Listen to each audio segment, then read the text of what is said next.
So hey guys, welcome back to the CAT point guys. इस video में मैं आपको बताऊंगा कि किस तरीके से आप डिग्री का सिंबल इस तरीके से दिखा सकते हो अपने ड्राइंग की डायमेंशन के अंदर। तो दो तरीके हैं, दोनों तरीके बताऊंगा, वीडियो को ध्यान से देखना। चलिए वीडियो को स्टार्ट करते हैं। तो मान लीजिए कि मैं इस तरीके से लाइन ड्रॉ करता हूँ यहाँ पे। तो यहाँ पे मैंने एंगुलर लाइन तो ड्रॉ कर दी है। अब यहाँ पे आपको इसके लाइन की लेंथ के साथ साथ इस तरीके से एंगल भी दिखाना है। तो मान लीजिए मैं यहाँ पे जाता हूँ और अलाइन पे क्लिक करता हूँ और इस पॉइंट पे क्लिक करूंगा तो क्या होगा, इसका टेपर लाइन तो आ जाएगा, लेंथ की कितनी लेंथ की ये टेपर लाइन है। बट यहाँ पे एंगल शो नहीं करा पाओगे आप, ठीक है, एंगल नहीं आएगा क्योंकि ये एंगुलर नहीं है। तो किस तरीके से उसको ऐड कराना है, देखिए इस पर डबल क्लिक करेंगे।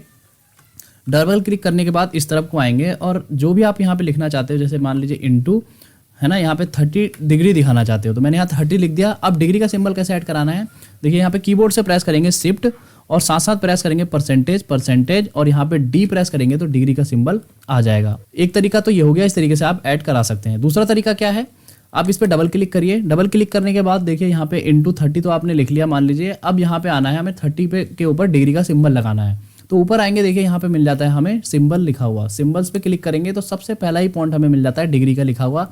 और देखिए यहाँ पे इसकी शॉर्टकट की भी दी हुई है, परसेंटेज डी, जो मैंने आपको अभी बताया। तो देखिए जैसे ही मैं इस पर क्लिक करूंगा तो यहाँ पे इसका डिग्री का सिंबल ऐड हो गया है। बाहर आने के लिए कहीं पे भी आप क्लिक कर देंगे तो आप इससे बाहर आ सकते हैं। तो इस तरीके से आप, अगर आपको इस तरीके से पैरेलल लाइन कहीं पे मिल जाती है तो वहाँ पे डिग्री का सिंबल दिखाने के लिए इस तरीके से आप डिग्री का सिंबल ऐड करा सकते हो।